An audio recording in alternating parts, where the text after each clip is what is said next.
안녕하십니까. 저는 오늘 2023 서울금융혁신 토론회 진행을 맡게 된 사회자 아나운서 이상진입니다. 뜻깊은 자리에 귀한 걸음 해주심을 진심으로 감사드립니다. 그럼 먼저 오늘 참석하신 분들을 소개해드리겠습니다. 귀하신 분들이 이번 2023 서울금융혁신 토론회에 참석해 주셨는데요. 한 분씩 소개해드릴 때마다 큰 박수로 환영해 주시기 바랍니다. 특허법인 BLT 파트너 변리사 정태규님 참석해 주셨습니다. 한국거래소 중소기업 회계지원센터 김기용 박사님 참석해 주셨습니다. 서울과학종합대학원 VC MBA 교수 우재준님 참석해 주셨습니다. 한국 ESG 연구소 안효섭 본부장님 참석해 주셨습니다. 네, 참석해 주신 모든 분들께 다시 한번 감사의 말씀드립니다. 2023 서울금융혁신 제3회 토론회의 주제는 기술기업의 미래와 투자 안정성, 기술 특례 상장제도 개선 방안입니다.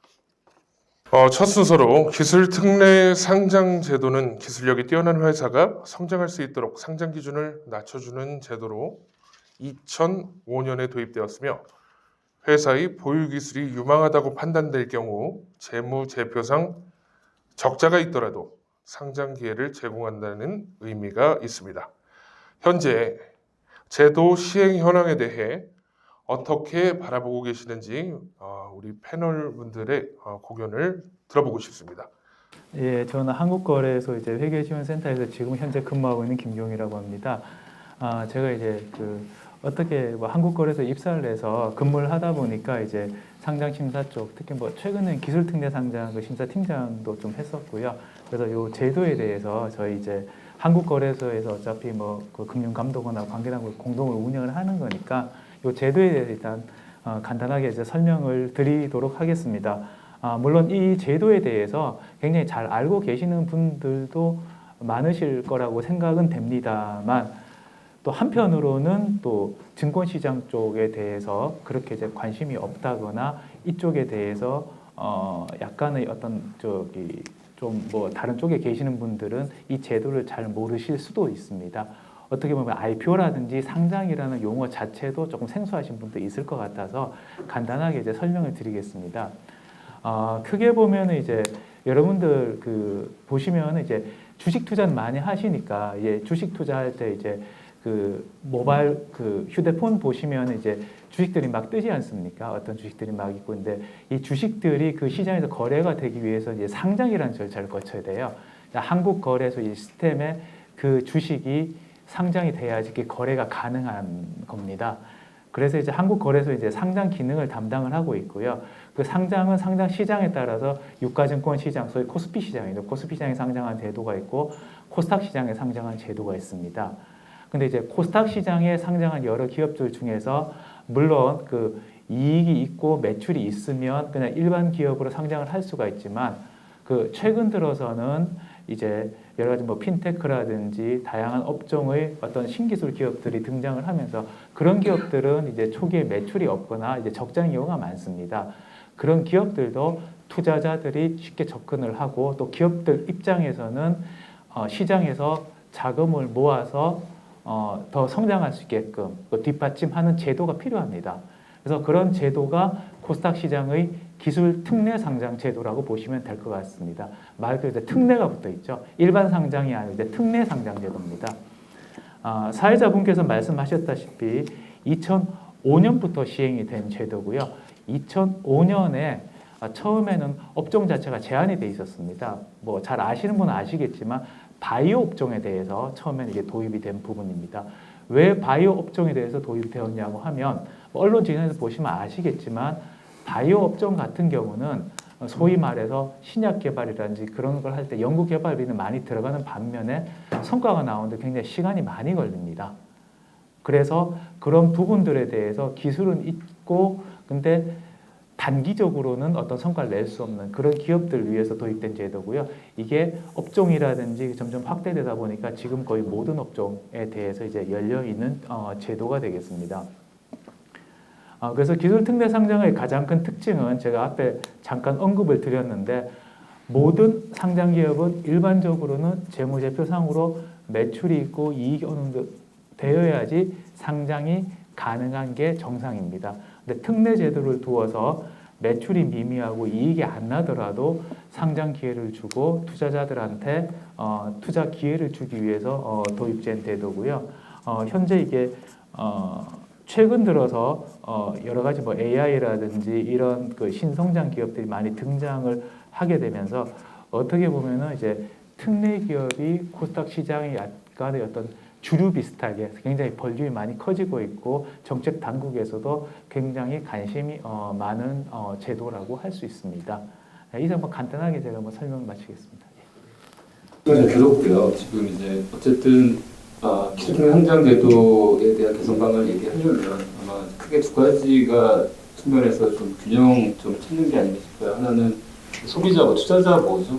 하나는 투자자를 어떻게 이제 기관 투자자들이 내놓는 매물을 결국 개미들이 이제 사가게 되니까 그 투자자를 개인 투자자, 일반 투자자를 어떻게 보호할 거냐. 소비자 보호, 투자자 보호 측면이 하나가 될 것 같고요. 이거는 또 완전히 또 반대되는 앵글로 보면은 결국은 또 기업 입장에서 이거는 기업 입장에서는 또 너무 이제 그 제도 자체가 팍팍한 거 아니냐라는 또 그런 의견들도 있는 거잖아요. 물론 제도 개선이 많이 됐음에도 불구하고 여전히 이제 기업 입장에서는 되게 높은 장벽, 기술성 평가라는 장벽을 통과해야 되는 그런 부분들이 대단히 높기 때문에 그런 이제 그 어떤 기업이나 이런 입장에서의 좀 더 합리성이라고 보기엔 아니고요. 좀 적정하게 우리가 과도한 규제나 이런 걸 받지 않고 잘 기술을 평가할 수 있는 그런 제도 정치가 많을 수 있겠다라는 두 가지 측면에서의 균형점이 아마 이제 많이 논의가 되지 않겠는가라는 생각이 들었고요. 그런 측면에서 이제 지금 VC나 이런 입장에서는 이제 좀 뒤에 또 이렇게 그런 주제들이 나오면은 좀 말씀을 드리려고 하겠습니다. 잘 알겠습니다. 네, 옆에 계신 우리 특허법인 BLT 파트너 변리사 정대균님께서는 또 다른 의견이 있으신지 한번 여쭤보도록 하겠습니다. 네, 다른 의견이 있지는 않고요. 일단 저는 변리사로서 일을 하기도 하지만 그래서 스타트업들이든 기업들의 상장에 대한 것도 하지만 이제 스타트업 소속으로서도 이제 상장을 준비하는 역할들을 해 가고 있는 상태인데 그런 측면 저는 이제 말씀해 주셨을 때 투자자들의 보호 측면 정말 필요하다고 생각하는데요. 근데 이 제도 자체는 정말 필요한 제도라고 생각을 합니다. 그러니까 결국 그 상장이라고 하는 게 목적이 이제 투자자들에게 투자 수단을 제공하는 것도 있지만 결국 기업에게 자금 조달 수단을 제공하는 건데 그런 측면에서 기술력을 가진 기업들이 조금 더 수월하게 이제 투자를 유치하는 거 이외에 VC로부터 이제 다른 수단으로서 이제 상장을 통해 자금을 조달받는 부분은 정말 필요하기 때문에 그 부분은 필요한 상태에서 어떻게 가는 것이 가장 좋은 방안일까에 대한 걸 찾아야 된다고 생각하고요. 그래서 여러 가지 이슈들을 오늘 논의하겠지만 앞으로 그 논의할 이슈들이 기존에 이제 시장이 크게 바뀜에 따라 변화하는 상황에서 존재할 수밖에 없었던 여러 문제들이지 않나라고 생각하고 그 얘기들 오늘 많이 나누면 좋을 것 같습니다. 잘 들었습니다. 우리 안효선님께서는 본부장님께서는 의견이 있으실까요? 네, 그 거래소 김 박사님하고 그다음에 우 교수님, 우리 정태균 변호사님 의견 잘 들었습니다. 사실 그 저희 연구소는 지속 가능성 그 ESG와 관련해서 이제 연구하고 있는 대표적인 우리나라 기관이고요. 지속 가능성 차원에서 저희가 평가를 할 때 ESG 레이팅을 할 때 가장 중요하게 보는 그 관점 자체가 대기업과 중소기업 그리고 대기업과 스타트업, 중견기업과의 그런 상생과 공정 거래가 그 S 분야에 있어서 굉장히 중요한 포션을 차지하고 있어서 자그마한 회사가 중견을 넘어서 대기업으로 가는 데 있어서 이러한 코스닥 기술 특례 상장 제도는 반드시 필요한 그런 생태계라고 생각을 하고 최근 7월 27일 날 관계기관 합동으로 금융위가 보도자료는 냈지만 이 제도 개선에 대한 이야기를 했는데 물론 이제 제도 개선에 대한 약간 여러 가지 논의들이 있는데 2005년도에 최초로 이 제도가 생성되게 된 배경 자체가 저는 ESG나 지속 가능성과 맥을 같이 하고 있다고 생각을 합니다. 베스트 프랙티스로 얘기하고 있는 기업들이 페이스북이나 아마존, 넷플릭스, 구글 같은 회사들인데 이런 회사들이 쉽게 자금 조달을 해서 어마어마한 생산성으로 말미암아서 전 세계적으로 가장 높은 그런 기업 가치, 시가총액을 누리고 있는 걸 보면 왜 우리나라에서는 물론 비슷한 그런 회사들이 조금씩 나오고 있긴 하지만 이러한 글로벌에서 통할 수 있는 그런 기술 테크 회사가 아직까지 좀 미미하지 않나 그런 부분에서 좀 아쉬움이 좀 있어서 과연 미국과 일본, 유럽이나 우리나라와는 약간 그 회사법 체계라든지 여러 가지 자본시장 자체가 좀 다르지만 과연 어떻게 규율해 나가고 좀 지원해 주어야 하는지 그런 부분들이 이번 7월 27일 관계기관 합동 내용 그리고 최근에 11월 17일 날인가요? 거래소에서도 아마 세부적인 내용을 담은 걸 한번 발표를 한 것 같은데 그런 내용에 있어서의 그런 시사점이나 개선 방안에 대해서 논의하는 데 좀 시사점이 있을 것 같습니다. 네, 잘 들었습니다. 네, 우리 김기용 박사님께서는 따로 말씀 주실 게 있으실까요? 우 교수님이나 여기 정 변리사님이나 안유선 본부장님 말씀 잘 들었고요.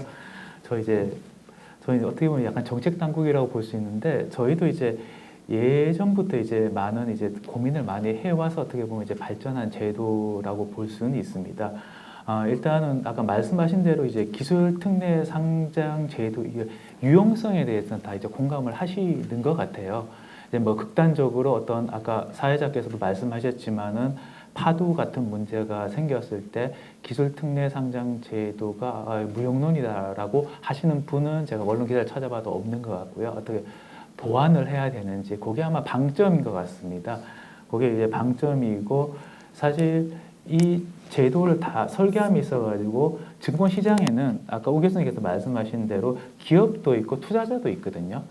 양쪽을 어떻게 균형에 맞추는가. 특히 기술 특례 상장 제도는 어떻게 보면은 상당히 그 나중에 기업이 성장해서 결실을 얻을 수만 있지만 상당히 리스크가 큰 기업이라고 볼 수가 있습니다.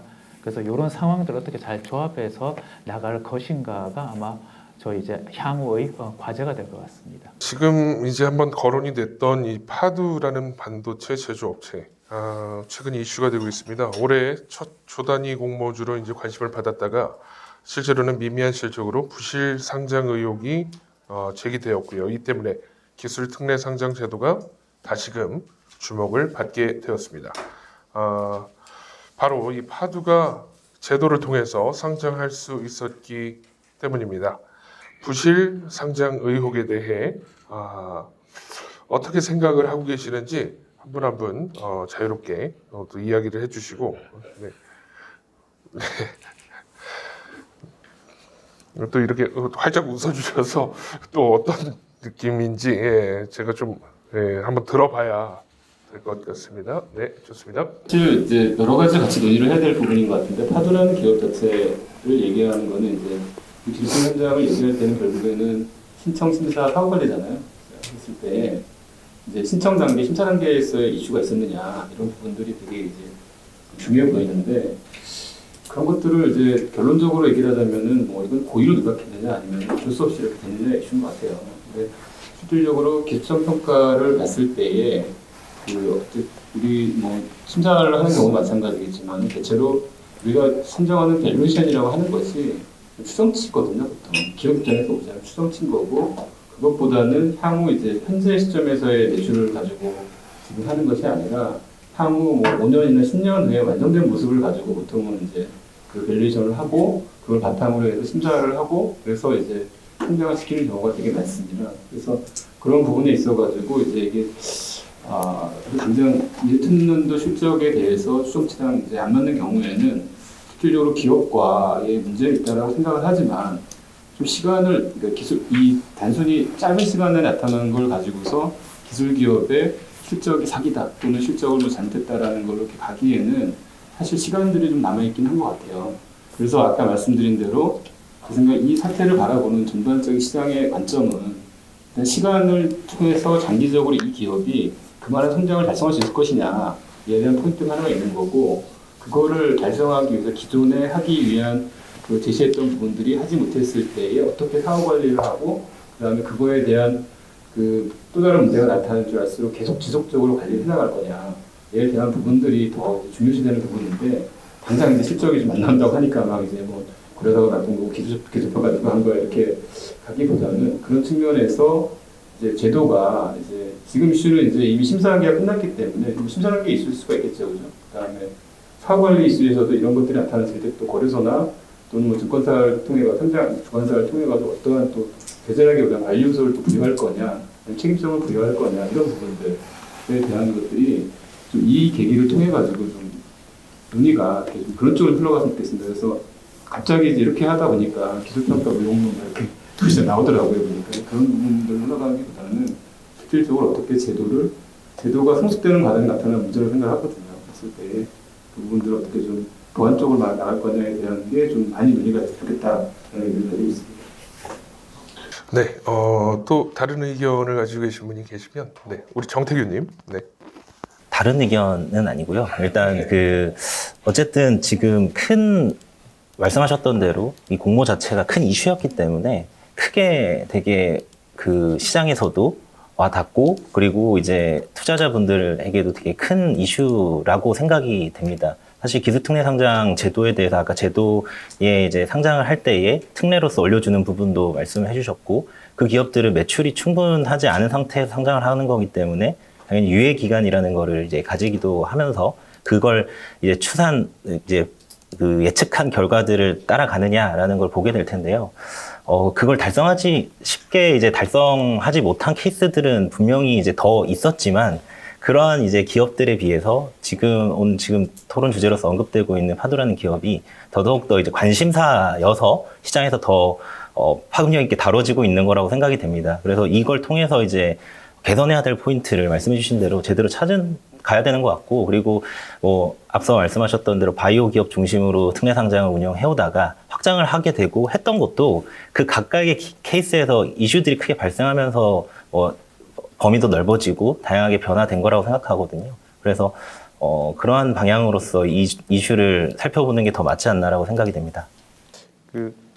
저희 회사가 아무래도 좀 증권 계열 이제 회사다 보니까 저희가 이제 대신금융그룹 소속이거든요. 이 사건에 대해서 굉장히 눈여겨봤는데 저도 기사를 좀 모니터링하다 보니까 이런 내용이 있더라고요. 읽어드리면 상장법인의 결산보고서는 분기, 반기 종료일의 다음 날부터 45일 이내에 금융위원회와 거래소에 제출해야 한다. 상장 예비심사가 진행 중인 경우에도 분기 및 반기 결산 시기가 도래하면 거래소 측에서 보고서를 추가 요청할 수 있다. 다만 파두는 이 두 시기를 모두 피함으로써 2분기 실적을 밝히지 않을 수 있었다. 상황이 이렇다 보니 거래소와 금감원은 증권사 소집에 나서는 등 파두 사태 뒷수습에 나선 것으로 보인다. 기특 상장 완화를 추진하려던 정부가 급제동을 밟을 수밖에 없는 상황인 것이다. 이에 대해 금감원 측 관계자는 파두 사태에 관련해서 반기 보고서 제출 의무가 없는 기업이더라도 잠정 실적을 낼 수 있도록 하는 등의 여러 방안을 고민 중이다. 다만 잠정 실적을 공시하도록 할 때 투자자들이 불확실한 내용을 접할 수 있어서 그 부분은 주의해야 한다라고 말했다. 저는 이 신문 기사 문구에 아주 100% 동의를 좀 하고요.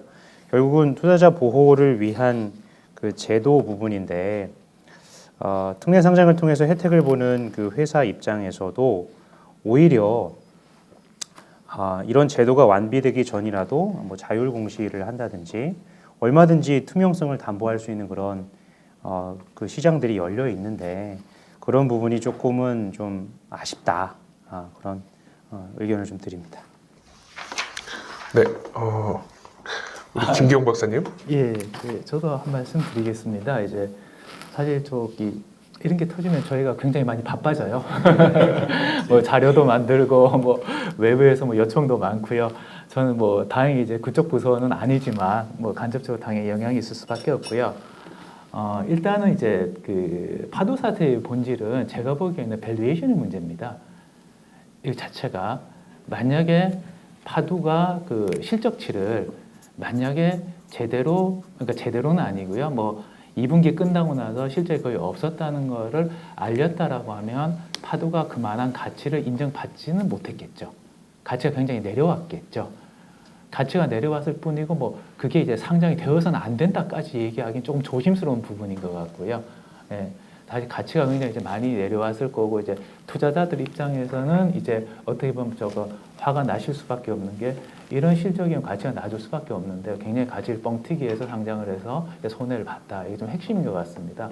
그래서 지금 여러 이제 패널 분들께서도 말씀해 주셨다시피 이런 것 자체를 좀 알려줬으면 하는 게 미리 알려줬으면 하는 게 어떠냐. 이제 그런 부분들이 좀 아쉬운 부분인 것 같고요.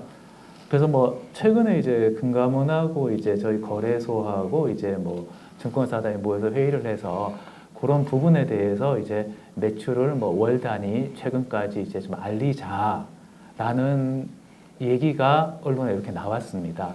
근데 거기 언론에 나오고 또 바로 나온 게 그러면은 그 매출에 대해서는 회사가 제시를 하긴 했지만 누구라도 검증하지 않은 숫자입니다. 나중에 회계사 분들이 회계 감사를 하면서 그 숫자가 약간 바뀔 수도 있거든요. 이제 그런 부분에 대해서 또 어떻게 할 것인가 크리티컬하게 가면 물론 이제 그 매출보다는 이익 쪽에 좀 영향을 받겠습니다만 이제 그런 문제도 향후에는 어떻게 보면 약간 생길 수는 있을 것 같아요. 그럼에도 불구하고 최신 정보를 업데이트해야 된다는 이제 방향 측면 사실 좀 맞는 것 같고요. 사실 그래서 저는 이제 항상 이제 상장 심사를 할 때마다 저 이제 사실 이게 상장 심사나 그런 영역은 아닙니다. 밸류에이션 영역. 근데 시장에서 가장 관심이 많은 영역 결국 이제 밸류에이션 공모가거든요. 투자자분들께서 사실 손실 보고 기분 좋은 사람은 없지 않습니까? 근데 이게 참 밸류에이션이 제가 해외 사례를 연구해봐도 굉장히 참 어려운 문제예요. 이거 자체가 뭐 약간 조금 더 추가적으로 설명을 드리면 밸류에이션은 이제 그 주관사 이제 증권사의 주도하에서 기관 투자자의 수요 예측으로 결정이 되거든요. 기관 투자자분들께서 뭐 연기금이라든지 공제라든지 이런 분들이 이제 전문가들이시니까 그런 분들이 이 주식의 가격은 뭐 2만 원이 적당하냐, 3만 원이 적당하냐 수요 예측을 받아서 그거 자체로 해서 이제 가격을 제시합니다. 투자자들 거기에 따라서 이제 투자를 하는 거죠. 그런 가격 발견 기능 그런 부분들이 이제 전체적으로 봐서는 우리나라에서 아직까지는 조금 뭐 발전돼야 될 부분이 아닌가 어려운 과제긴 하지만 이제 그렇게 조금 뭐 생각을 하고 있습니다. 이제 파도를 좀 얘기하다 보니까 조금 이제 말씀이 좀 길어졌는데요. 그래서 이런 부분 자체는 이제 그 파도 사태가 이런 것들도 기술 특례 상장 제도가 약간 이제 성장하는 이제 계기가 됐으면 좋겠다라는 게 개인적인 바람입니다. 예. 네, 잘 들었습니다. 네. 당장의 매출보다 이 기술력을 갖춘 기업의 미래 가치를 인정하다 보니 기술 특례 상장 제도에 대한 비판뿐 아니라 특례 상장 기업들의 공시 의무를 이제 강화하고 공시 위반 모니터링을 강화해야 한다는 이야기가 나오고 있습니다. 반면에 특례 상장 기업이 일반 상장사보다 사업 시장성에서 장점을 발휘했다는 조사 결과가 보고되어 기술 특례 상장 제도를 오히려 넓혀야 한다는 주장도 생겨나고 있습니다. 여기에 대해서 의견을 자유롭게 나누어 주시면 감사하겠습니다. 이게 어렵고 애매한 질문인 것 같은데요. 일단 그 범위를 넓힌다에 대한 거는 계속해서 넓혀져 왔던 것 같습니다. 그러니까 이제 뭐 분야 결국 넓힌다라는 게 혜택을 받을 수 있는 이 제도를 이용할 수 있는 기술 분야에 대한 확장이라고 생각이 되고 그 자체에 대해서는 지금 더 확장을 해야 될 범위가 크게 배려가 있는가에 대한 조금 생각이 들고요. 반면에 뭐 지금 오히려 접근되고 있는 측면이라고 한다면은 상장을 특례 상장 내에서도 조금 더 특례라고 볼 수 있는 그러한 트랙들을 더 만듦에 따라서 좀 더 특정 기술 분야들 이제 뭐 상황에 따라서 필요한 기술 분야들에 대해서 뭐 소부장이기도 했고 지금 딥테크에 대해서 지금 그러한 제도들을 제공하심에 따라서 좀 더 기존에 뭐 2개의 등급을 받아야 됐다면 하나만 받으면 되는 그러한 트랙들을 제공해 주시고 있기 때문에 뭐 확장은 필요한 부분에 있어서 되어 가고 있다라고 생각이 되고요. 다만 이제 여기에 첨언을 한다면은 특례 제도 상에서 더 이제 좀 도움을 줘야 되는, 도움이라기보다는 좀 더 특례를 줘야 되는 기업들을 대상으로 할 때 그게 등급을 하나만 받게 하는 것이 그게 더 좋은 조건을 제시하는 건가에 대한 거에 대해서는 조금 고민이 되는 경우들이 좀 있었습니다. 두 개를 평가받아서 하나 더 좋은 거 받으면 통과될 수 있던 그런 것들이 하나 받아서 등급을 잘 못 받으면 통과를 못 할 수도 있는 그런 부분들이 있다 보니까 저는 이제 의견을 여기서 정리를 하자면은 뭔가 특례 제도 상에서도 특정 분야에 대한 추가적인 특례 트랙을 제공을 해주시고 계신데 그 특례 트랙이 어떠한 형태가 되는 것이 더 좋을 것인가에 대한 고민이 좀 더 수반된다면은 좋지 않을까라 생각되고요. 예를 들자면 저희 특허 분야로 본다면 특허 심사를 받을 때 심사를 조금 더 다른 건들에 비해서 패스트 트랙으로서 먼저 받을 수 있는 그러한 제도들도 있습니다. 그와 유사하게 이런 기술 분야들은 다른 분야에 비해서 좀 시류에 영향이 있고 지금 이 분야 자체가 집중적으로 챙겨져야 되는 분야다라고 한다 그러면 다른 분야들에 비해서 조금 더 우선적으로 상장이 될 수 있는 트랙이 된다든지 그러한 것들이 조금 더 그런 그 특정 기술 분야들을 밀어줄 수 있고 챙겨줄 수 있는 이제 추가적인 특례가 아닐까라는 생각이 듭니다. 네, 잘 들었습니다. 네. 지금 결국 신청이나 심사 단계에 대한 이슈들이 좀 많이 아무래도 기업 입장에 있을 것 같아요. 특히나 이제 저희가 실질적으로 진입한 엔트리 레벨에서는 상당히 이렇게 여러 가지 제도 개선 사항들이 되게 많이 나왔다고 생각합니다. 고민도 많이 하시고요. 관계부처들이 또 의견수를 많이 했기 때문에 이제 제도 개선 사항들이 상당히 좀 고도화된 측면이 있긴 한데 실질적으로 운용할 때에 대한 프로세스 부분들은 시장의 입지도 좀 많이 좀 줄어들지 않겠나라는 생각을 좀 들어요. 이제 예를 들자면은 특히 이제 가장 문제가 되는 게 모든 인허가 부서도 마찬가지인데 그 재심사, 그러니까 이제 한번 탈락되고 나서 다시 도전하는 경우에 지금 제도 개선은 됐다고는 하지만 실질적으로는 그런 부분도 되게 어렵거든요. 무슨 얘기하면 이제 인허가 때도 그런 일이 많은데 한번 심사 열심히 해서 설명을 해가지고 보완사항을 때립니다. 그러면 그 보완사항이 해결되면 이제 이게 다 끝날 줄 아는데 가면 담당자가 바뀌어 있죠, 그죠? 바뀌어 있으면은 다시 처음부터 다시 일을 해야 되거든요. 사실 기술팀 상장 분야도 기술적 평가나 이런 데서 이런 일들이 빈번하게 발생을 한다고 저는 알고 있어요. 그게 현장에 사실은 가장 큰 좀 어려움 중에 하나일 텐데 그리고 제도를 그렇게 할 수밖에 없는 상당한 이유가 있다는 것도 좀 이해는 되는데 그렇다 하더라도 이 재심사를 받는 분들 있잖아요. 그래서 그게 기간적으로 되게 오랜 동안의 기간이 아니거든요. 근데 A 기관에서 예를 들면 평가에 대한 보완을 내가 받았는데 그걸 이제 해결하면 이제 승급을 받을 수도 있을 거라고 생각 기대를 했는데 갑자기 이제 나중에 되면 기관이 바뀌잖아요. 갑자기 지정을 해야 되는 거니까 그 기관을 그대로 하시는 것도 아니고 새로운 기관에서는 다시 처음부터 또 이렇게 받아야 되면서 그 지적사항과 그 보완사항 외에 다른 것들이 되는 경우가 되게 많이 있습니다. 전체적으로. 그래서 이런 부분들을 과연 해결할 수 없을까? 뭔가 좀 해결책이 나올 수 이게 이제 사실 해결이 안 되면서 계속 이제 얘기 나왔던 부분들인 건데 이런 부분들이 좀 어떻게 좀 해결이 될 수 있는 문제가 있지 않겠는가. 그래도 좀 더 이렇게 같이 노력을 하면 정보가 공유되든가 아니면 운영하는 측면에서 그 부분들에 대해서 제도 개선상에 나왔지만 신속 트랙을 좀 별도로 좀 한다든가 그 안에서 사전 신청해서 몇 개월 이내에 다시 보완을 완벽하게 했다라고 판단이 되면 이제 이거를 그냥 신속 트랙을 태울 건가 아닌 건가 이런 좀 프로세스를 밟아가지고 바로 태워주면 그 부분만 보완되면 좀 조건 컨디셔널 그러니까 탈락이 아니라 예를 들어 조건부 탈락 이런 제도도 할 수 있잖아요, 그렇죠? 예, 그러니까 이런 것들이 개선되면 나중에 아예 심사를 할 때 그런 부분들을 좀 넣으면 어떻겠는가라는 좀 생각을 좀 해보거든요. 그래서 그런 부분들이 좀 제도 개선상에 나왔으면 좋겠다라는 그런 아쉬움이 있었습니다. 네, 좋은 말씀들 많이 해주셨는데, 그러니까 이제 이런 그 기술특례 상장 제도의 그 장점과 단점을 그 병존적으로 말씀하시면서 어떤 보완책이 필요하신가 이제 진행자께서 그런 질문을 좀 주신 것 같은데 요즘에 그 화두가 되고 있는 정치 용어 중에 하나를 빌어서 좀 비유적으로 말씀드리면 저는 기술특례 대상 업체가 긁지 않은 복권인 것 같습니다. 뭔가 잘 발굴을 하게 되면 이제 별이 되는 그런 이제 그 유니콘 기업이 되는 것이고 안 그러면 이제 투자 실패로 나아가게 될 것인데 관계기관 합동으로 제시한 여러 가지 해결 방안 중에서 제가 눈여겨보고 있고 가장 유효한 방법이 그 자료의 10페이지에 있는데요. 지난 7월 27일 보도자료의 10페이지, 별첨 2 자료의 10페이지에 있는데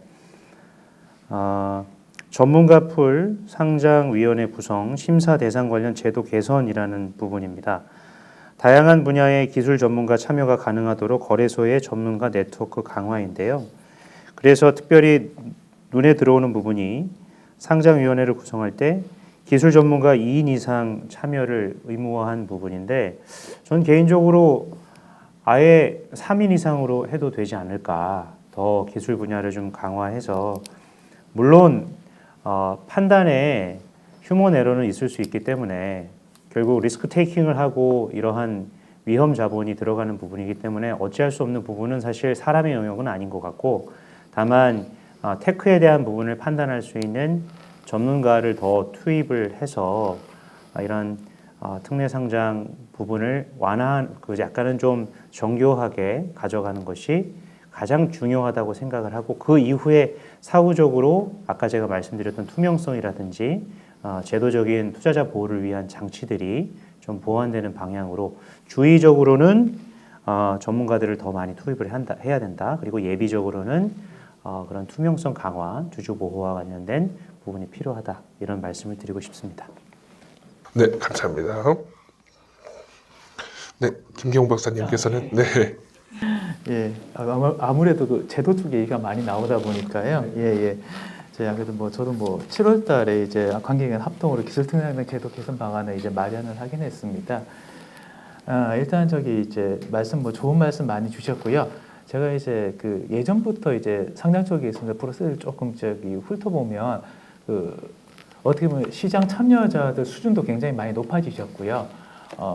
업종도 굉장히 많이 다양화되고 하면서 굉장히 이제 정교해지는 것 같아요. 이제 제도 자체가 정교해지면은 좋기는 좋은데 복잡합니다.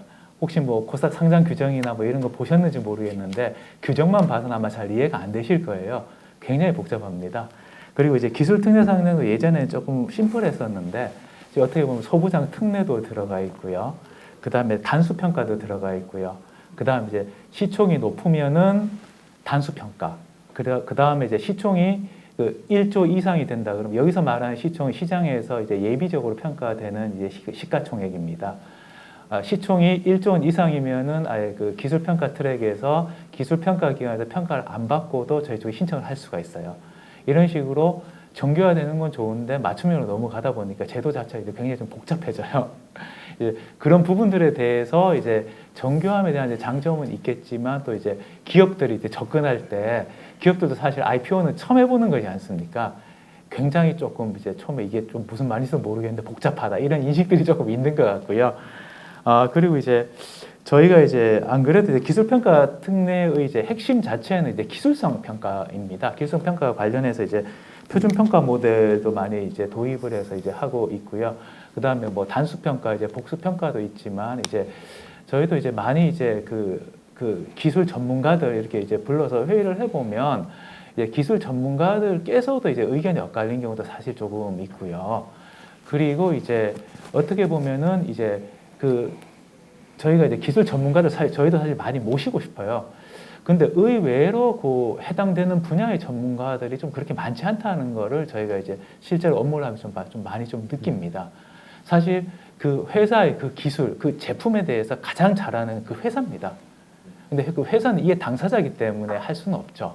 제3자가 판단을 해야 되는데 이제 그 제3자를 구성하는 데 있어서 저희가 상당히 좀 실무적으로는 조금 이제 어려운 점이 좀 있긴 있습니다. 그래서 만약에 그 제3자가 와서 그 기업의 기술이라든지 제품에 대해서 약간 어떻게 보면 좋지 않은 평가를 했을 때 그 기업이 어떻게 보면은 약간 수긍하지 않는 경우도 간혹 발생을 하긴 합니다. 그래서 저희는 가급적 풀을 늘리고 이제 기술 전문가를 이제 꼭 가로 해당되는 분야는 아니지만 이제 많이 하려고 좀 많이 좀 노력을 하고 있고요. 이제 그런 부분에 대해서 약간 한계점이 조금 약간은 어떤 조금 변호 같지만 그런 부분 조금 말씀을 좀 드리고요. 그리고 이제 제가 이제 말씀드리고 싶은 거는 뭐냐면 아까 잠깐 말씀드렸는데 투자자들이 시장에서 굉장히 많이 수준이 올라오셔가지고 오히려 투자자들이 많이 또 분석을 하고 기업에 대해서 피드백을 주시는 것 같아요. 그래가지고 오히려 투자자들 덕분에 기술평가 기업 수준들이 조금 높아지는 게 아닌가 이제 개인적으로는 이제 그런 생각도 조금 해봅니다. 예.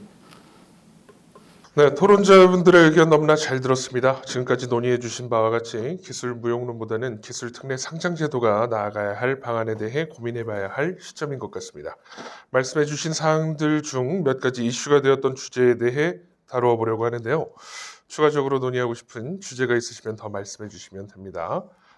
첫 번째, 우선 투자자 보호와 과도한 규제 사이의 균형점에 대한 논의입니다. 과도기적 단계에 있다 보니 투자자 보호 이슈가 중요하게 떠오르고 있는 것 같습니다. 이에 대한 네 분의 의견 순차적으로 들어보겠습니다. 그러면 이번에는 역순으로 해서 우리 김기용 박사님 의견부터 들어보도록 하겠습니다. 예. 네, 역순으로 하니까 이제 두 번 연속으로 해서 제가 발언 기회를 얻게 되는데요. 맞습니다.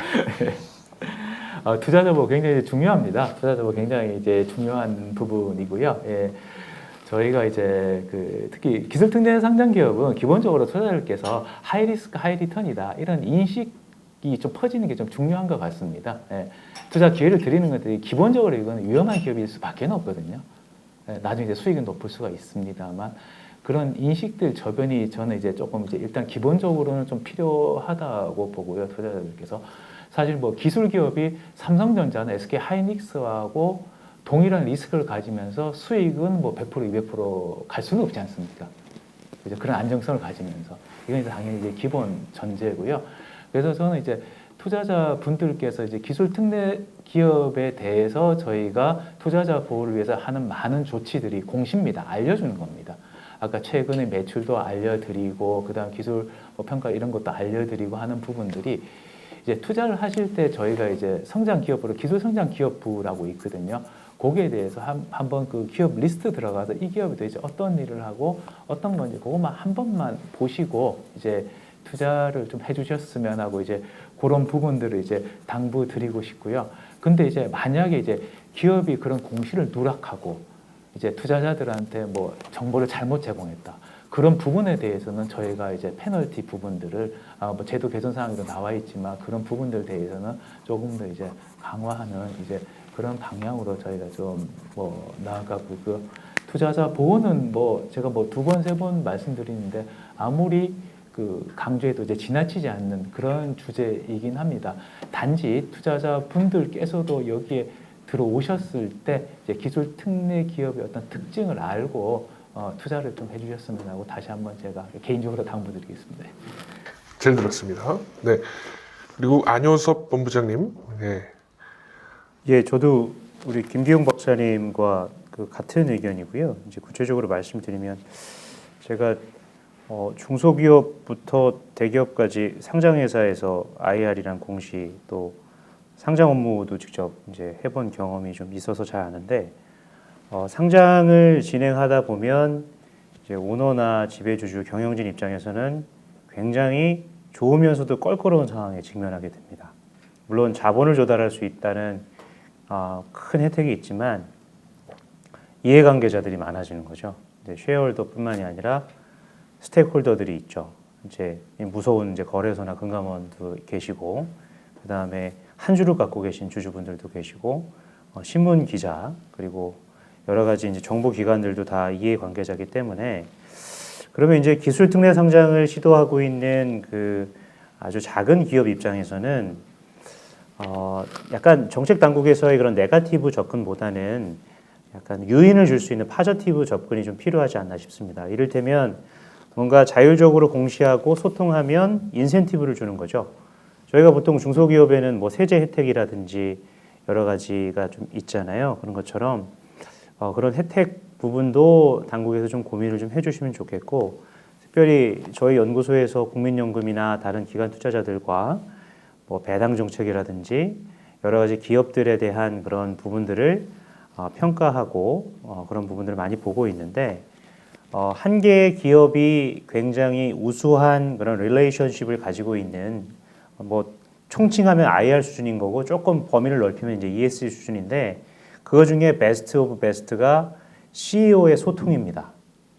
그래서 애플을 보면 예전에 스티브 잡스도 그렇고 팀 쿡도 그렇고 직접 자기가 IR 컨퍼런스에서 스피치를 하잖아요. 그거를 요즘에 최근에는 현대차의 정유성 회장님도 청바지를 입고 많이 소통을 하고 있고 이런 부분에 이제 글로벌 수준으로 되지 않으면 더 이상 주주들이나 이해관계자들이 쳐다보지 않습니다. CEO가 직접 적어도 CFO 레벨 이상에서 기술 업체 같은 경우는 CTO가 해도 상관없을 것 같아요.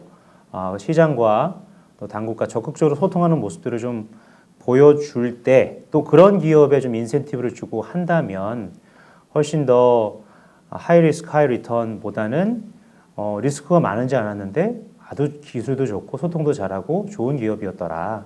그렇게 좀 믿고 맡길 수 있는 그런 관계가 생성되지 않을까 싶습니다. 네, 이상입니다. 네, 잘 들었습니다. 네. 우리 정태균 변리사님께서는 아까 이제 계속 제가 다른 의견이라고 말씀을 계속 드렸는데 같은 의견 이번에 있으신지 여쭤보겠습니다. 말씀드리자면 방금 말씀해 주신 포인트에서 인센티브적인 부분을 말씀해 주셨는데 상장 이후에 뭔가 투자자들에게 정보를 더 전달하기 위한 측면에서는 그러한 이제 좀 동기를 부여하는 수단이 더 필요할 수 있다고 생각되는데 지금 이제 가장 기술특례 상장 기업들에게 중요한 부분은 아까 김경 박사님도 말씀하셨지만 시장에서 이미 투자자 밸류에이션적인 측면에서 일반 공중들이라고 할 수 있는 일반 국민들이 투자할 수 있는 상장 단계로 넘어가기 전 단계에 이제 시장의 투자자들이 이제 VC나 다른 투자자들이 판단했던 밸류에이션을 가지고 이제 거기서 다음 상장을 가게 되는데 그 부분에 대한 적정성에 대한 판단을 할 수 있는 정보의 부족이 이제 초기에 투자를 이제 상장을 하고 나서 들어가고 하는 분들이 많으신데 그에 영향을 미친다고 생각이 됩니다. 그래서 저는 어쨌든 이제 특례 제도라는 것 자체가 기존의 다른 일반 상장들에 비해서 어쨌든 더 조건이 충족되지 않지만 다른 평가를 통해서 특례를 인정을 해주는 거다라고 한다면은 그 특례를 많이 인정받을수록 어쨌든 더 엄격한 판단들은 더 받아야 된다고 생각이 돼요. 엄격한 판단이라는 게 기술 평가에 대한 부분도 있겠지만 뭔가 제출하거나 하는 서류적인 측면이든 뭐 제시해야 될 부분에 있어서 더 엄격해져야 된다 생각하고요. 그래서 뭐 특례라고 볼 수 있는 예를 들면 이번에 새롭게 도입된 딥테크 아까도 잠깐 제가 언급했었는데 그러한 쪽도 되게 화두가 되는 기술이다 보니까 그런 기술 분야가 기술특례 상장을 하게 된다 그러면 그 또한 더 시장에서 파급력이 클 거라고 생각이 됩니다. 그렇게 됐을 때를 고려한다면 이제 그만큼 더 특례를 받는 기업에게는 평가와 상장을 진행하는 과정에서 조금 더 기준을 높게 볼 수 있는 그러한 조치가 필요하지 않을까 그렇게 생각이 됩니다. 네, 잘 들었습니다. 네, 마지막으로 우재준 교수님. 네, 항상 맨 마지막 제일 불리하긴 한 것 같습니다. 들었습니다. 두 가지 질문. 일단 뭐 첫 번째로는 말씀하신 대로 그 기술특례 상장 제도의 유용성과 밸류에이션에 대한 부분은 투자자 보호 측면에서 이제 그 항상 다루는 이슈긴 한데 유효성에 대한 부분은 큰 문제는 없는 것 같아요. 제가 볼 때 그런 부분들을 이제 같이 겨룰 문제가 아니라 결론적으로는 이 기술특례 상장 제도에서 있어서의 합리적인 가격 예측, 수요 예측을 어떻게 할 거냐, 이게 이제 이슈가 될 것 같아요. 그래야지만 이게 그 갭을 줄일 수 있는 방안이 무엇인가가 당연히 이제 논의되는 게 먼저 우선시해야 되지 않을까 생각이 들고요. 이제 홍보 측면에서도 마찬가지인 것 같아요. 이 측면에서는 유용성과 밸류에이션은 다른 문제인데 이제 같이 하다 보니까 무용론으로 가는 거잖아요. 그래서 결국에는 합리적으로 이 수요 예측, 즉 적정한 가격을 예측할 수 있는 가장 좋은 방법이 무엇일까? 요거에 현재의 기관의 수요 예측만으로 이거를 다 할 수 있는 거냐? 그렇게 문제가 됐으니 그런 다른 원칙은 없을 것인가? 논의되는 거 외에 저는 잘 아직 그쪽 전문은 아니라서 지금 그런 부분에 대한 좀 연구나 이런 사례가 좀 많아야 된다고 생각을 하고요. 두 번째는 이건 좀 과도하게 주권자들한테 책임지긴 하지만 사실상 이로 인해서 이렇게 이제 어떤 이런 부분에 있어서의 주관사의 책임 부분들은 사실은 피할 수 없는 부분이거든요. 주관사를 사실 일반 국민 입장에서는 그 상장 주관사를 사실 믿고서 거기서 예측한 걸 믿고서 들어가는 거기 때문에 주관사를 항상 뭐 책임을 지우자 뭐 이런 얘기들이 좀 많아요. 그래서 그런 것들이 있긴 한데 그것도 이제 어쨌든 뭐 순작용과 부작용이 있을 텐데 그럼에도 불구하고 저는 주관사의 어떤 윤리적 태도 그다음에 그 책임성 부분들은 아무리 강조해도 지나치지 않을 것 같다라는 생각이 듭니다. 왜냐하면 본인이 직접 상장하면서 수수료도 넣었지만 또 투자도 같이 했기 때문에 상당히 큰 수익자 중에 하나거든요. 그렇기 때문에 일단은 주관사가 선정하는 단계에서부터 그 상장 기업들에 대한 철저한 그런 수요들이 있잖아요. 사실 뭐 어떤 아까 말씀드린 건 정보들이 상장 주관사들이 그걸 놓쳤다. 이거 말이 좀 안 듣는 것 같아요. 제가 볼 때 주관사들도 그렇고 마찬가지겠지만 하는 분들이 이걸 놓쳤다. 이거는 저는 좀 이해가 좀 안 되거든요. 그런 분들은 뭐 우리가 투자를 할 때도 그런 실사 수준의 그런 데이터들도 봤는데 현재 시점에서의 매출 실적이나 이런 부분들을 그냥 가지고 있고 이건 좀 아닌 것 같아서 결국은 이런 일이 좀 갭이 많이 벌어졌을 때 주관사가 좀 더 많은 책임성 있는 자세를 좀 해야 되겠다 이런 생각이 들고요. 세 번째 또 하나 중요한 게 있습니다. 뭐냐면 스타트업이나 상장을 하는 수준에 있는 회사들조차도 사실 IR 공시에 안내하는 거 잘 모르는 분들 많아요.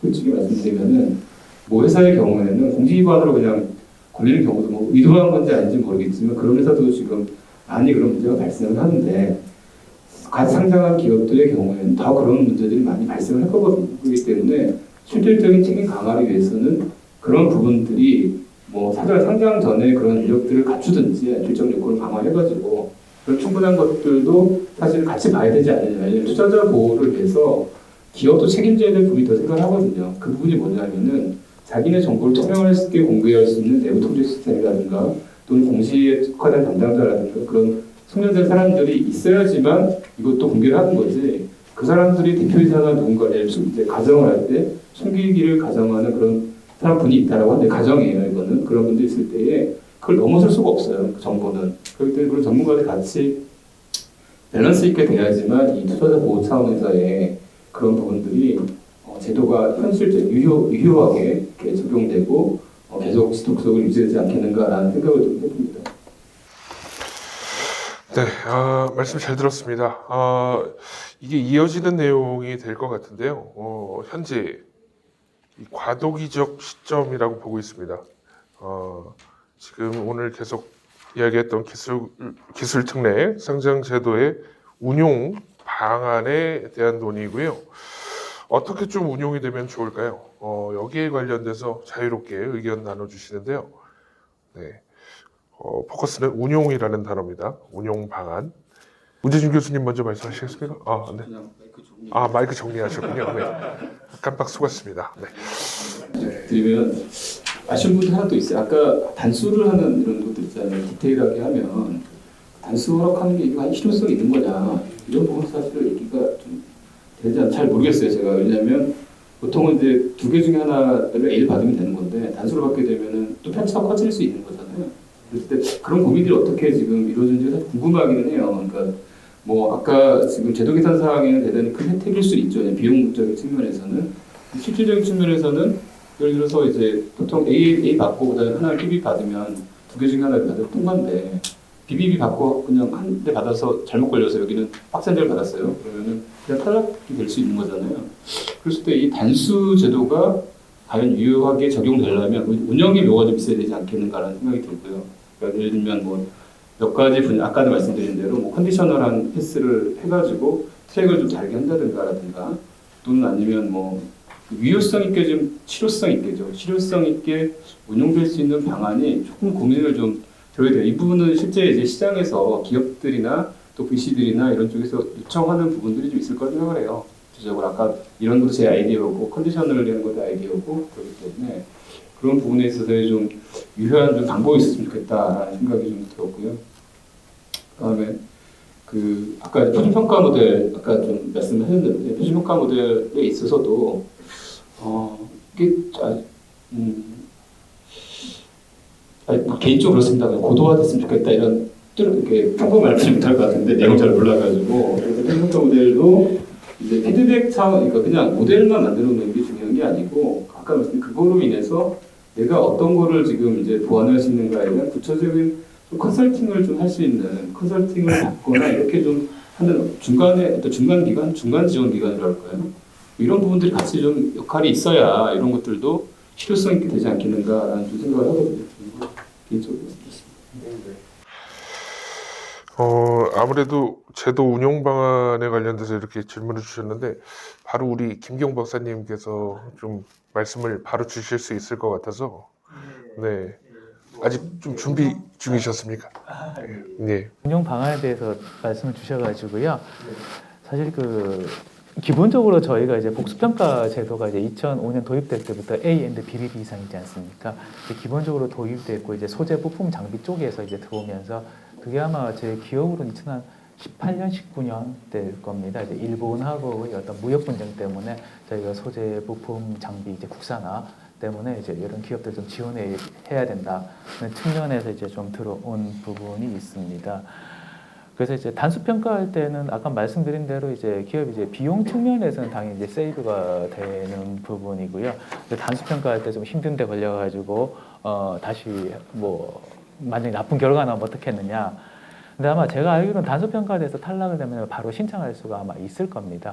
근데 이제 기본적으로 이제 두 군데 신청했는데 두 군데 다 해서 이제 만약에 탈락을 받았다 그러면 일정 기간 내에는 다시 재평가 신청할 수가 없거든요. 그 이유는 뭐냐면 기업이 기술이라는 게 뭐 15일, 한 달 있다 갑자기 좋아지는 건 아니지 않습니까? 한 최소한 6개월 그 정도 있어야지 뭐 진전이 있겠죠. 그래서 일정 기간 제약을 두는 걸로 알고 있고요. 이제 운영하는 측면에서는 저희도 이제 이런 부분에 대해서 많은 고민을 하긴 했습니다. 만약 아까 그 말씀도 주셨는데 평가 기간 두 군데에서 받아가지고 이제 좋은 걸로 하자 이 말씀도 이제 하셨는데 거기에 대해서도 이런 논의도 있어요. 이제 기술에 대해서 만약에 두 평가 기관에서 평가가 극명하게 갈린다 그러면 A 평가 기관은 굉장히 좋게 줬고 B 평가 기관은 굉장히 안 좋게 줬어요. 그러면은 우리가 중립적인 입장에서 생각을 했을 때 이 기술에 대해서 사실 논란이 있는 거지 않습니까? 이제 그런 부분도 사실은 있거든요. 뭐 깊이 들어가면 이제 그런 부분 사실 좀 논란도 사실 좀 있고요. 그래서 뭐 저희가 기본적으로 두 군데 받는 거 원칙이고 특수한 뭐 소부장 분야라든지 이제 딥테크 분야라든지 이제 그런 쪽으로 좀 저희가 하고 있는 부분이고요. 그다음에 이제 두 번째는 이제 표준 평가 모델이라고 있는데 저희가 이제 아시다시피 이제 그 기술 평가는 사실 뭐 저희 거래소라든지 감독원이라든지 영역 사실 벗어납니다. 이제 전문기관들이 이제 밖에 많이 계시니까요. 뭐 바이오 분야도 그렇고 딥테크 분야도 그렇고 그래서 저희가 이제 뭐 그 전문 평가 기관을 두고 있는데요. 주로 뭐 연구소 지금 현재는 연구소가 17개 정도 될 겁니다. 뭐 국책연구원, 한국생명공학연구원을 비롯해서 여러 가지 기관들이 있죠. 그런 기관들하고 그 다음에 이제 기술 신용 평가 기관이라고 해서 한국 기업 평가라든지 이크레더블이라든지 그런 이제 전문 기술 신용 평가 기관들이 있습니다. 그런 기관들에서 이제 평가를 하는데요. 이제 평가 기관마다 나름대로의 노하우나 이제 장점은 갖고 계십니다만 아무래도 편차가 존재할 수밖에 없습니다. 평가 기관이 있으니까. 그래서 그 평가 기관들을 모아서 이제 회의를 하고 어떤 점을 도출할 것인가를 해서 핵심 포인트 키워드 위주로 해서 저희가 이제 표준 평가 모델을 협업을 해서 이제 제정을 한 거고 그 모델에 따라서 이제 평가를 이제 지금 현재 하고 있는 걸로 알고 있습니다. 그래서 이제 그 모델이 이제 도입된 뒤로 많이 이제 보도 자료나 이런 것들을 보면 이제 평가 기관 간의 어떤 약간 편차라 그래야 되나요? 이제 그런 부분이 이제 많이 줄었다라는 것들 아마 자료 보시면 좀 아실 수가 있겠고요. 이게 뭐 개인적으로 생각하기에 이제 편차를 제로로 만드는 거는 거의 좀 어려울 것 같고요. 약간 그 간극을 좀 줄이는 게 중요하지 않을까 이렇게 생각이 됩니다. 그리고 이제 저희가 이제 뭐 정기적으로 뭐 제가 있을 때도 그렇습니다만 이제 정기적으로 전문 평가 기관하고 이제 협의회를 조금 운영을 하고 있습니다. 이제 그런 부분들에 대해서 조금 뭐 저희가 조금 이제 어떤 평가 기관 협의회를 조금 이제 분기 단위로 해서 뭐 정례적으로 조금 이제 운영을 조금 그렇게 하고 있는 부분입니다. 그래서 이제 이런 부분에 이제 고도화라는 표현을 썼습니다만 저희도 그렇고 평가기관도 그렇고 계속 이제 고민을 하시는 것 같아요. 요건 아마 같이 계속 앞으로 조금 더 이제 발전시켜야 될 부분이 아닌가 이제 그렇게 좀 생각이 됩니다. 예. 네, 제도 운용 방안에 관련해서 더 의견 없으시면 다음 한 번 더 말씀 주시겠습니까? 뭐 말씀해주신 부분에 뭐 다른 의견이라기보다는 뭐 사실 컨설팅이라는 부분이 아까 좀 얘기가 나왔었는데 기술 평가에 대해서 예비 평가 제도가 있거든요. 그래서 예비 평가를 통해서 평가 기관에서 미리 한번 그 평가 기관이 실제 평가하는 과정을 한번 거치고 그 과정에서 어떤 부분을 보완하면 좋겠다라는 의견을 받고 그 기관은 이제 배제된 상태에서 실제 본평가에 들어가는 식으로 운영이 되고 있기 때문에 말씀하신 대로 모의고사라는 과정이 없다면은 기업들이 처음으로 이제 기술 평가를 들어가는 데서 되게 어려움을 겪습니다. 왜냐하면 그 문서 자체가 익숙하지도 않거든요. 그 기술사업계획서라는 부분이요. 그런 부분이 있기 때문에 모의고사와 같은 예비평가가 그런 도움들을 약간 주고 있는 상태다라고 생각이 되고요. 그런 운용 측면은 긍정적이라고 생각을 합니다. 근데 말씀하셨던 대로 표준평가 모델이 나오면서 확실히 그 편차는 많이 줄어든 것 같습니다. 처음에 이제 실제로 기업 입장에서 평가를 받는다고 하면은 어떤 기관이 맡았을 때 어떤 부분을 중점으로 보느냐에 대해서 과거에는 되게 파악을 잘 해야 되는 부분이나 그런 부분들이 또 노하우였다고 한다면 지금은 그런 부분은 많이 해소되었지만 근데 아직도 이제 TCB 기관이라고 하는 신용평가 이제 기관과 이제 전문 이제 연구기관 간의 갭은 아직 좀 존재를 하는 것 같습니다. 그리고 전문 연구기관 입장에서는 이제 이 자체가 그 참여하는 분들이 아까 얘기 나왔던 대로 기술에 대해서는 이해도가 가장 높은 분일 수 있는데 그분들이 참여하는 거에 대해서 그분들 스스로 이제 추가적인 업무일 수도 있는 거고, 그래서 이제 참여 자체가 독려되기가 조금 어려운 부분이 있지 않나라고 생각이 됩니다. 그렇고 이제 또 반면에 이제 TCB 기관은 이제 접근하는 측면이 진짜 사업성적인 측면을 좀 더 포커스를 둘 수 있다면은 전문 연구기관 같은 경우는 기술에 좀 포커스가 됨에 따라 좀 그거는 이제 평가 기준이 동일하다 하더라도 관점의 차이는 분명히 존재할 수밖에 없는 것 같거든요. 그래서 그런 부분에 대해서 좀 보완 과정들은 진행이 되어야 표준 평가 모델 잘 만든 상태에서 그 기관의 편차가 점점 더 줄어들 수 있지 않을까 좀 생각이 됩니다. 네, 잘 들었습니다. 네. 안효섭 본부장님께서는 다른 말씀? 예, 굳이 발언이 필요하다고 하시면, 저기 너무 좋은 말씀들 많이 해주셔서 저는 한 가지 꼭지만 말씀드리면 11월 17일 날 이제 거래소 코스닥 시장본부 상장부에서 기술 특례 상장제도 개선을 위한 상장 규정 및 시행 세칙 개정 예고를 하셨고요. 개정 주요 내용이 총 4가지 꼭지인데 가가 주관사 책임성 부여 장치 강화, 나가 기술 특례 상장 유형 체계화 합리화, 다가 딥테크 기업 등에 대한 단수 기술 평가 허용, 마지막 라가 기술 특례 상장 대상 중소기업 범위 확대인데 라에 대해서만 간단하게 좀 말씀드리면 거래소에서 얘기하고 있는 기준은 중견기업 등이 30% 이상 출자하여 법률상 중소기업으로 인정되지 못하더라도 일정 요건을 충족한 경우에는 이제 대상에 포함시킨다는 건데요.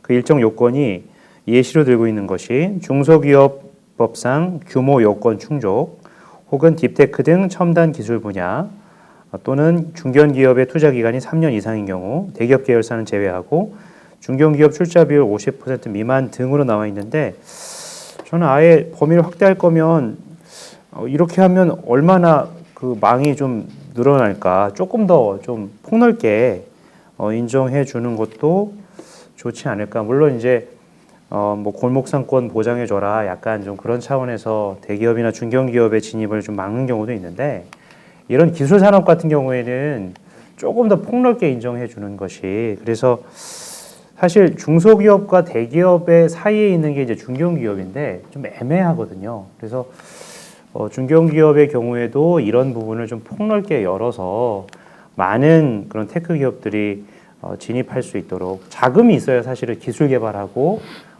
또 좋은 제품을 만들어낼 수 있으니까 그런 운영의 묘를 좀 살렸으면 좋겠습니다. 이제 마지막 주제를 제가 오늘 토론회가 서울국제금융오피스에서 주관하는 만큼 이 제도와 서울시의 연계점에 대해 고민을 해보면 좋을 것 같은데요. 서울시가 할 수 있는 역할에 대한 의견 있으시다면 자유롭게 말씀해 주시면 감사하겠습니다. 기회해 주셔서 감사합니다. 아닙니다. 제가 정확하게 기억하고 있는지 잘 모르겠는데 여기가 서울경제진흥원 쪽하고 이제 관련이 있는 것 같은데 제가 사실 관계사 일이라서 100% 다 이해는 못하지만 저희 그 같은 계열의 연구소 중에 대신경제연구소에서 서울경제진흥원 그 스타트업 대상으로 ESG 컨설팅을 아마 올해 진행하고 있는 것으로 알고 있어요. 그래서 서울시와 이것과의 연관성을 얘기를 할 때 저는 ESG 관점에서 좀 말씀을 좀 드리면 좋을 것 같아요. 어차피 제가 ESG 연구소에 있으니까. 그런 차원이라면 좀 이런 그 기술 특례 상장 제도 이 부분도 뭔가 조금 더 혜택을 주는 방안에서 서울시 차원에서의 그런 인센티브 혜택, 보통 요즘은 이제 지방 분권 시대라고 해서 지방에 본사를 두거나 지방으로 하는 경우에 좀 더 약간 페어하게 뭔가 이제 베네핏을 주고 좀 그런 부분들이 있는데, 수도권에서 이제 기술 집약적인 산업으로 이루어졌을 경우에 뭐 저희 그 협력 연구소 같은 ESG 컨설팅을 좀 받을 수 있도록 지원을 해준다든지, 아니면 전문가들을 통해서 기술 그 고문 제도라든지 그런 부분들이 좀 이루어지면 조금 더 테크 기업들의 상장에 좀 도움이 되지 않을까. 결국은 한마디로 얘기하면 이제 돈 문제니까 좀 더 많은 투자와 혜택들이 이런 스타트업에 좀 돌아갈 수 있도록 서울시 차원에서 경제진흥원 차원에서 좀 도움이 이루어졌으면 좋겠습니다. 이어서 말씀 드려도 되나요? 네, 가능합니다. 저는 좀 추상적인 얘기일 수도 있는데, 좀 이 부분에 이렇게 생각을 좀 많이 해왔던 부분이라 말씀드리면은, 일단, 아까 뭐, 밸류에이션이든, 어쨌든 기업들의, 밸류에이션도 결국은 이제 평가에 있어서 다른 나라나 글로벌 상황과 조금 차이들도 분명히 존재하는 것 같습니다. 그리고 이제 평가를 할 때도 결국은 시장성 측면에서는 글로벌 진출이나 글로벌 실적에 대한 부분을 판단을 하게 됩니다. 근데 그 부분을 보는 데 있어서 조금 이제 서울시 측면으로 본다고 하면 우리나라 전체일 수도 있을 텐데요. 우리나라가 글로벌 비즈니스에서의 전투 현장이 아닌 상태에서 다른 나라로 어떻게 비즈니스를 확장할 건지, 이런 측면으로 이제 평가들이 되고 있는 것 같습니다. 결국은 한국에서 이제 다른 기업들과 같이 이제 경쟁도 되고, 이제 서울시에서 또 다른 나라에서 들어온 기업들하고 같이 이제 뭔가 비즈니스 모델을 가지고 이제 경쟁을 하거나 하는 환경이 된다면은 밸류에이션 측면도 마찬가지고, 이제 다른 시장성 평가를 하는 데 있어서도 좀 더 객관적인 결과를 얻을 수 있을 거라고 생각이 됩니다. 작년에 제가 좀 싱가포르 쪽에서 비즈니스적으로 이제 업무들을 많이 했었는데, 딱 상황이 제가 지금 말씀드렸던 바와 같이 다 아시아권에서든 어느 나라에서도 와서 다 같이 경쟁을 하는 환경이다 보니까 그 환경 자체가 그 기업들을 평가하는 이제 그 환경 자체가 평가를 해주는 상황으로 가는 것 같습니다. 그렇게 된다면 결국 제대로 기술력을 가지고 성장할 수 있는 기업이 살아남게 될 거고, 그런 후에 결국은 기술 평가를 받아서 상장을 한다면은 제대로 된 그 평가 결과를 바탕으로 상장 시장에서도 거래될 수 있지 않을까라는 좀 추상적이지만 그런 생각을 말씀드려 봅니다. 네, 감사합니다. 네. 아직 말씀 안 해주신 분들께서도, 네, 이 연계점에 관련돼서 결국 돈 달라는 얘기가 될 것 같아요. 왜냐하면 사실은 그러니까 예산 사업을 하다 보면은 되게 작은 돈인데도 혜택을 많이 주시는 게 있거든요. 이제 아까 잠깐 얘기 중에 나왔지만 예비평가 같은 경우는 부담이잖아요, 기업 입장에서는. 그랬을 때 서울시가 지금 창업진흥원과 해서 뭐 서울형 팁스도 하고 여러 가지 좀 선발 대차를 가지는 제도들이 많은 것 같아요. 투자 연계를 한다든가 했을 때에 이런 그 예비평가 상장 시점까지 고려한다면은 어쨌든 뭐 예비평가든 기술평가를 받을 때 뭐 선발된 일부에게라도 아니면 상당히 많은 기업에게 뭐 지원을 좀 해준다든가 비용의 일부를 지원을 해준다든가 그러면 좀 더 이제 특히 예비평가 같은 경우에는 이거 뭐 왜 받아야 되나 이런 생각도 가지거든요, 사실. 그렇기 때문에 그런 부분에 대한 좀 지원이 좀 서울시청에서 이루어지면은 좀 어떨까라는 생각이 들고요. 장기적으로는 사실은 서울시가 지금 이제 그래도 우리나라에서 예산도 가장 많고 재정률이 또 높은 도시 중에 가장 높잖아요. 그래서 정부의 지원을 굳이 받을 필요가 없을 정도로 지금 하고 있는데, 그렇다면 결국에는 이런 제도를 만들 때 이건 우리가 자체적으로 좀 담아낼 수 있을까, 또는 우리가 요구하는 기관들을 만들 수 없을까, 이런 범위까지 좀 확대를 해야 되는 거예요. 아까 그런 지원 부분에 있어서는 되게 아주 작은 함수가 될 것 같아요. 그다음에 궁극적으로는 결국은 그런 걸 담을 수 있는 기관들, 기술평가가 가장 핵심적인 문제라고 한다면은 그런 기관을 설립하면 되죠. 그런 경로를 해가지고 국가랑 협의해가지고 거래소 받아서 해보면 어떻겠는가라는 생각도 좀 가집니다. 그게 실질적으로 서울시에 있는 여러 스타트업이나 이런 분들께 좀 도움이 되지 않겠는가라는 생각을 해봅니다. 네, 잘 들었습니다. 네, 김기용 박사님. 저도 한번 저도 아까 저기 패널분들이 말씀을 드리면서 이제 서울시 지원 방안 이런 것에 대해 좀 생각을 해봤는데요. 사실 약간 저는 기본적으로 그런 생각을 해봤습니다. 이제 서울시가 갖고 있는 장점이 뭘까? 굉장히 많죠. 서울시가 갖고 있는 장점이 다 서울에서 인력 부분에 대해서는 다 서울에서 일하고 싶어하고 소위 말해서 집도 서울에서 사고 싶어하고 막 그렇지 않습니까? 예, 그런 부분 관점에서 봤을 때 사실 저기 스타트업들 이제 상장 예비 심사 기업들도 보면은 이제 서울하고 서울 근교에 있어야지 우수한 인력을 채용하고 싶다 그런 말씀들을 많이 하세요. 근데 이제 그분들이 이쪽에 이제 많이 못 드는 이유가 기본적으로 이제 사무실 이런 공간들의 어떤 임대료 이런 부분이 좀 아무래도 높지 않습니까? 이제 그런 부분들에 대해서 이제 서울시에서 많이 이제 잘하고 계십니다만 그런 부분들은 공유 오피스 제공이라든지 미시역으로 봐서 이제 그런 부분들도 조금 필요할 것 같고요. 이제 두 번째로는 이제 제가 말씀드릴 수 있는 부분이 서울시는 굉장히 우수한 인력 풀들이 굉장히 이제 많습니다. 그래서 제가 이제 심사를 해보면 이제 기업들께서 이제 어떤 부분은 이제 연구자분들께서 연구라든지 기술이라든지 이런 개발은 잘 하시는데 소위 말해서 후손 부분들 총무라든지 인사라든지 회계라든지 이런 부분들 잘 모르시는 분들이 의외로 많으세요. 이제 그런 부분들에 대해서 조금 컨설팅이라든지 지원을 받는 서울의 우수 인력들이 많으니까 그 두 가지 정도를 좀 전드리고 싶습니다. 예. 말씀 잘 들었습니다. 네, 이렇게 기술 특례 상장 제도에 대해 개선 방안에 관련해서 이야기 나눠주셨습니다. 아무래도 기술 특례 상장 제도에 대해 더욱더 엄격한 관리 감독이 필요할 것으로 보이고요. 또한 기술 특례 상장 제도는 앞으로 추진해야 할 과제들을 지속적으로 검토하고 제안해 나가야 할 것으로 생각이 됩니다. 마지막으로 마무리 발언이 이제 필요하신 분들이 있으시다면 이야기를 해주시면 좋겠고요. 특히 시청자분들께 또 드릴 말씀이 있으신 분께서는 또 따로 이야기를 해주시면 고맙겠습니다. 제3자 입장에서 아까 전 마지막 말씀드리고 싶은 거는 일단은 이제 이런 거죠. 투자는 어차피 자칙이 기본적으로 있다. 이런 투자 이슈 때문에 이런 게 좀 많이 왔잖아요. 투자는 자기 책임성이 있는 거고 기술 특례 상장하는 기업들은 아까 우리 김기용 박사님 말씀하신 대로 상당히 리스크를 수반하는 거다. 그거에 대한 반대급부가 차 리턴으로 오는 건데 이런 부분들에 대한 거는 사전에 우리가 좀 공감이 되는 문화가 있겠어요. 단순히 이제 당연히 돈을 잃으면 억울하고 되게 분노하죠. 그렇지만 그런 제도 자체에 대한 무용론으로 하지 않기 위해서는 명확하게 제도에 대한 유용성과 내가 실질적으로 정확한 정보를 얻는 거는 좀 냉정하게 좀 바라보는 시각이 좀 필요할 것 같다라는 생각이 들고요.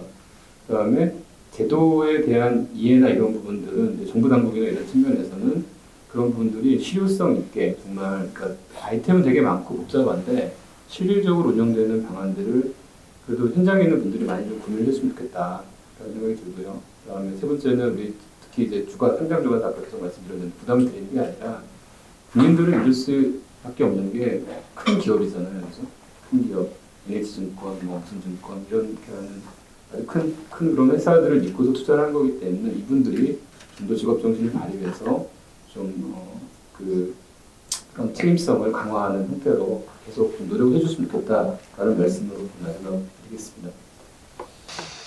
네, 지금까지 기술기업의 미래와 투자 안정성, 기술 특례 상장제도 개선 방안을 주제로 2023 서울금융혁신 토론회를 함께했습니다. 토론위원님들의 고견을 들을 수 있어서 뜻깊었던 시간이었던 것 같고요. 이상으로 토론회를 마치려 합니다. 이후에는 토론위원님들께서 상호 교류할 수 있는 네트워킹 시간이 마련되어 있으니 마지막까지 함께해 주시면 감사하겠습니다. 지금까지 사회자 아나운서 이상진이었습니다. 고맙습니다.